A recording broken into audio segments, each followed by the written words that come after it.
সংখ্যালঘুদেরকে আমি বলবো, আমরা সংখ্যালঘু সংখ্যাগুরু এই ইয়েতেই বিশ্বাস করি না। আমাদের চোখে প্রত্যেকেই হচ্ছে বাঙালি, বাংলার নাগরিক, ভারতবর্ষের নাগরিক, ভারত মায়ের সন্তান।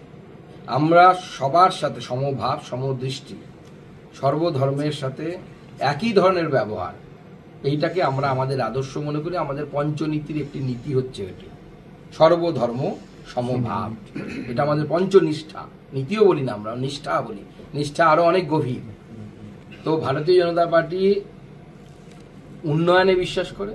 আজকে বিহারের মহিলারা, মুসলিম মহিলারা ভোট দিয়েছে, তো জীবিকা দিদি কি মুসলিম মহিলারা পায়নি? তারা পেয়েছে, তারা ভোট দিয়েছে বিজেপিকে, তারা ভোট দিয়েছে জেডিইউকে, তারা ভোট দিয়েছে এলজিবিকে, এনডিএর সহযোগীদেরকে।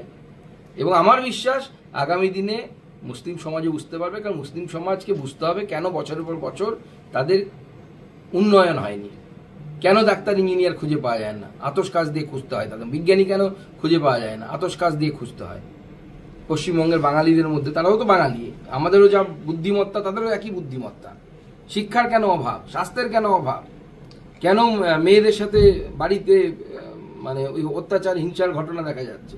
তার মূল কারণ হচ্ছে তাদেরকে স্বাধীনতার পর থেকে দীর্ঘ 75-76 বছরে সবাই মুসলিম হিসেবে দেখেছে, কেউ মানুষ হিসেবে দেখেনি। ভারতীয় জনতা পার্টি